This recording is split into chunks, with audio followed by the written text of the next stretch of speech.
ایک عورت کا شوہر روزانہ کسی نہ کسی مہمان کو گھر لے کے آ جاتا، بیوی کو کہتا اس کے لیے کھانا تیار کرو۔ شوہر کے روز کی اس معمول سے تنگ آ کر یہ عورت شکایت لے کر میرے اور آپ کے کریم نبی جناب حضرت محمد مصطفیٰ صلی اللہ علیہ وسلم کی بارگاہ میں حاضر ہوئی، رو کر شکایت کرنے لگی، یا رسول اللہ، میرے شوہر نے معمول بنایا ہوا ہے، روزانہ کسی نہ کسی مہمان کو گھر لے کے آ جاتا ہے اور کہتا ہے اس کے لیے کھانا تیار کرو۔ کڑکتی دھوپ میں مجھے آگ جلانی پڑ جاتی ہے، کھانا تیار کرنا پڑتا ہے، چلو ایک دن کے لیے تو مہمان آ جائے، اس کی خدمت کی جائے، لیکن اس نے معمول بنایا ہوا ہے، روزانہ کسی نہ کسی مہمان کو لے کر آ جاتا ہے اور کہتا ہے اس کے لیے کھانا تیار کرو۔ میں تو آگ جلا جلا کے خود جل گئی، آقا میں یہ تکلیف برداشت نہیں کر سکتی، میں یہ دکھ برداشت نہیں کر سکتی، یا رسول اللہ آپ کے دروازے پر آئی ہوں، آپ مجھے کوئی ایسا طریقہ بتائیں جس کو اپناتے ہوئے میں آپ کے فرمان پر عمل کروں، آپ کے طریقے پر عمل کروں، میرے شوہر کے اندر جو یہ عادت ہے روزانہ کسی نہ کسی مہمان کو لے کر آ جاتا ہے، یہ عادت ختم ہو جائے۔ میرے کریم نبی خاموش ہو کے اس عورت کی بات سنتے رہے، میرے نبی نے کوئی جواب نہ دیا، عورت کہتی رہی، سناتی رہی، میرے نبی خاموش رہے، میرے نبی نے کچھ بھی نہیں کہا۔ کریم نبی کے لبوں پر خاموشی دیکھ کر یہ عورت خود خاموش ہو کے واپسی چلی گئی۔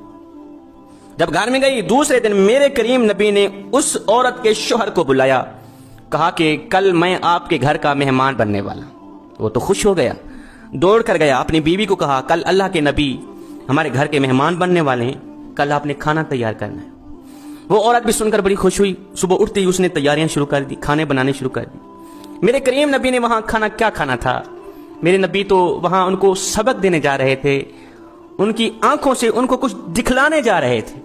خیر دوسرے دن میرے کریم نبی ان کے گھر پہنچے، دسترخوان لگ گیا، کھانے لگ گئے۔ کھانا کھانے سے پہلے میرے نبی نے اس کے شوہر کو کہا کہ جب میں واپسی پر جانے لگوں اپنی بیوی کو کہنا دروازے تک میرے پیچھے پیچھے دیکھتی رہے گی، جب تک میں دروازے سے باہر نہ نکلوں، حویلی کے چار دیواری کے دروازے سے گیٹ سے باہر نہ نکلوں، بیوی کو کہنا کہ میرے پیچھے پیچھے دیکھتی رہے گی۔ اس نے ایسا ہی کیا۔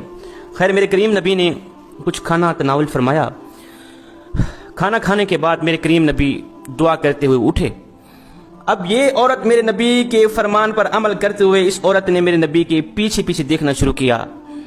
دیکھتے ہی یہ عورت بے ہوش ہو گئی، اس کو ایسا منظر نظر آیا کہ تاب نہ لا سکی، برداشت نہ کر سکی، بے ہوش ہو گئی۔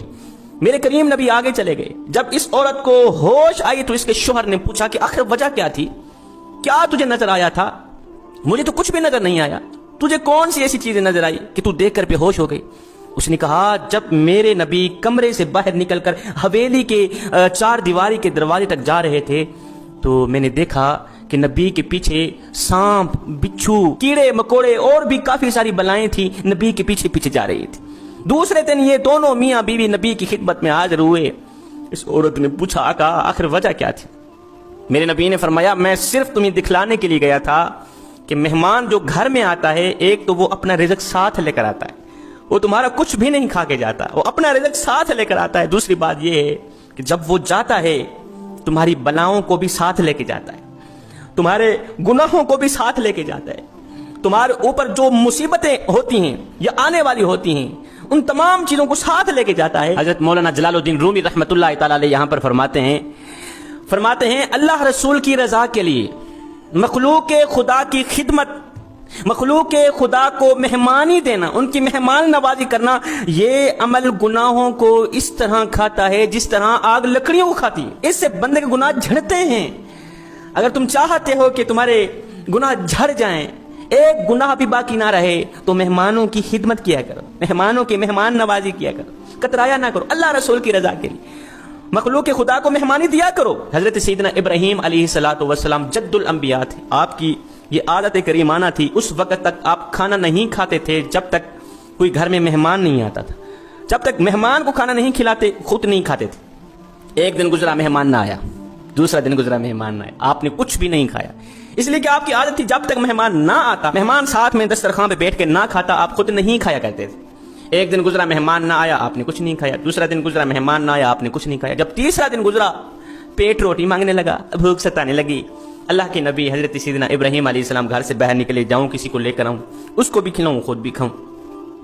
باہر نکلے دیکھا ایک بوڑھا شخص آ رہا تھا، 70-80 سال عمر کا تھا، بھاگ کر گئے، بھوک لگی ہوئی ہے، کھانا کھانا ہے؟ اس نے کہا جی کھانا ہے۔ اس کو لے کر آئے، دسترخوان میں بٹھا دیا، چلو جی شروع کرو۔ اس نے روٹی اٹھائی، کھانے لگا۔ اللہ کے نبی نے فرمایا رکھ دے روٹی، رکھ دے۔ اس نے رکھ دی۔ کیا ہوا؟ تو نے بسم اللہ کیوں نہیں پڑھی؟ اس نے کہا جی میں تو اللہ کو مانتا ہی نہیں، میں تو کافر ہوں، میں تو مسلمان ہوں بھی نہیں، مجھے تو پتہ ہی نہیں بسم اللہ ہوتی کیا ہے، مجھے تو پتہ نہیں اللہ ہے کیا، اللہ کون ہے۔ حضرت سیدنا ابراہیم علیہ السلام کو جلال آ گیا۔ ابراہیم علیہ السلام نے فرمایا پھر اٹھ کے دفع ہو جا، میں تجھے کھانا نہیں کھلاتا، دفع ہو جا، اگر تو اللہ کو نہیں مانتا، بسم اللہ نہیں پڑھتا، دفع ہو جا، میں تجھے کھانا نہیں کھلاتا۔ وہ یہاں سے اٹھ کے چلا گیا۔ ادھر سے یہ مہمان اٹھ کے گیا، ادھر سے حضرت جبریل علیہ السلام حاضر ہوئے۔ خلیل اللہ فرما رہا ہے تو نے ایک ٹائم کا کھانا میرے بندے کو دینا گوارا نہیں کیا، اس کا قصور یہ تھا کہ وہ مجھے مانتا نہیں تھا۔ ہائے ہائے ہائے، تو نے ایک ٹائم کا کھانا میرے بندے کو کھلانا گوارا نہیں کیا، اس کا قصور یہ تھا کہ وہ مجھے مانتا نہیں تھا۔ ابراہیم دیکھ تو صحیح، 70 سال سے میں اسے کھلا بھی رہا ہوں، میں اسے پلا بھی رہا ہوں، میں نے تو کبھی نہیں پوچھا کہ تو مجھے کیوں نہیں مانتا، تو مجھے مانے گا تب میں تجھے کھلاؤں گا، تو مجھے مانے گا تب میں تجھے پلاؤں گا، میں نے تو کبھی نہیں کہا۔ صاحب آپ کے محلے میں اگر کوئی شیعہ رہتا ہے، وہابی رہتا ہے، دیوبندی رہتا ہے، یا کوئی غیر مسلم رہتا ہے، اس کا حساب وہ خود دے گا، لیکن سنو اگر روٹی نہ ملنے کی وجہ سے رات کو بھوکا سو گیا تو اے بندے اس کا حساب تجھے دینا پڑے۔ تو فرمایا میرے نبی نے جو مہمان آتا ہے، مہمان کی مہمان نوازی، اس کی خدمت انسان کے گناہوں کو جلا کر راکھ کر دیتی۔ اگر تم چاہتے ہو کہ آنے والی بلائیں جل کر راکھ ہو جائیں، آنے والی آفات و بلیات سے تم محفوظ رہو، تو مہمانوں کی مہمان نوازی اللہ رسول کی رضا کے لیے کھلے